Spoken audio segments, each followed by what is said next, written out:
İyi Haberler TV'den hepinize merhaba. Son yayınladığımız videoda okaliptusun faydalarından ve kullanım alanlarından bahsetmiştik. Bugünse okaliptus yağı ve çayı evde nasıl yapılır bunu göstereceğiz. Önceki videoyu kaçıran ve izlemek isteyenler için de videonun sonunda ekranın sol üst köşesindeki kutucukta diğer videoyu bulabilirsiniz diyor ve her zamanki hatırlatmamızı yapıyoruz. Kanalımıza abone değilseniz abone olmanızı, videoyu sonuna kadar izleyip beğeni ve yorum atmanızı ve daha çok kişiye ulaşmamız için videoyu sosyal medya hesabınızdan paylaşmanızı rica ediyoruz. Okaliptus yağının faydalarını diğer videomuzda detaylı olarak anlattık. Ancak bugün vereceğimiz tarif daha çok soğuk algınlığı ve romatizmal kaynaklı kas ve eklem ağrılarında, özellikle de diz ve sırt ağrılarında tercih edilmektedir. Koronavirüsü de yok ettiği ileri sürülen okaliptusun ağrı kesici bu özelliği sayesinde hastalık esnasında oluşan eklem ağrılarının giderilmesinde de yardımcı olacaktır. Hazırladığınız bu yağı gece yatmadan önce ağrıyan bölgeye sürüp üzerini temiz bir bez ya da sargı beziyle kapatmanız yağın emilimi açısından daha faydalı olacaktır. Kullanmadan önce ufak bir bölgeye sürüp 1 saat kadar bekleyip alerjiniz olup olmadığını test edin ve güneş lekesi yapabileceğinden gündüz sürüp güneşe çıkmayın. Bu uyarılarımızı da yaptıktan sonra geçiyoruz okaliptus yağının yapımına. Tarifimiz oldukça basit. Bunun için kavanozun büyüklüğüne göre 2 ya da 3 limon, 5-6 tane taze okaliptus yaprağı ve sızma zeytinyağına ihtiyacımız olacak.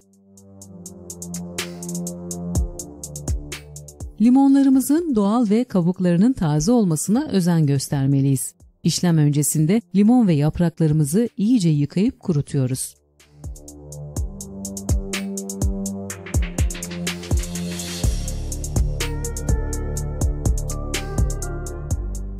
Limonların kabuklarını soyup ufak parçalar halinde elimizle parçalayıp kavanoza yerleştiriyoruz.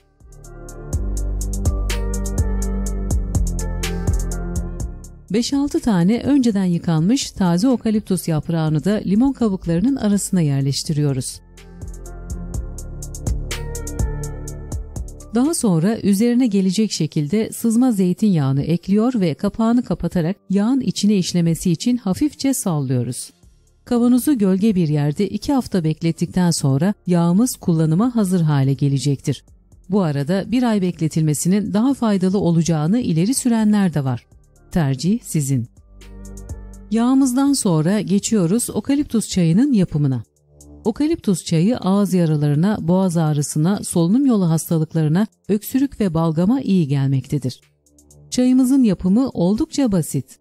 Yaprakların büyüklüğüne göre 3 ya da 4-5 tane okaliptus yaprağını bardağımıza koyup üzerine sıcak su ekliyor ve 5-6 dakika demlenmesini bekliyoruz. Okaliptus yaprağının aromasından dolayı tadı biraz acı gelebilir. Dilerseniz ıhlamur, kuşburnu, adaçayı gibi diğer bitki çaylarıyla da karıştırabilir, ılıdığında balla tatlandırabilirsiniz. Biz bugün ikinci bir tarif olarak okaliptusu biberiye ile karıştırdık. Bağışıklığı güçlendiren, nefes borusundaki iltihapları giderip solunumu kolaylaştıran biberiyenin taze olması etkisini daha da artıracaktır.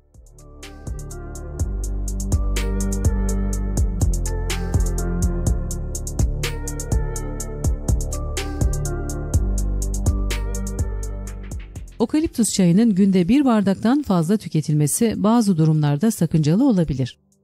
Herhangi bir kronik rahatsızlığınız ve alerjiniz yoksa sabah akşam 1 bardak olmak üzere 1 hafta tüketmek nefes darlığını rahatlatacaktır. 6 yaşından küçük çocukların ve hamilelerin kullanması sakıncalıdır. Kronik rahatsızlığı olanlar ve ilaç kullananlar mutlaka doktora danışmalıdır diyor ve son olarak çağrımızı yineliyoruz. Kanalımıza abone değilseniz abone olmanızı, beğeni, yorum ve paylaşımlarınızı bekliyoruz. Esen kalın. İyi Haberler TV'de kalın. İyi Haberler TV'de kalın. İyi Haberler TV'de kalın. İyi Haberler TV'de kalın.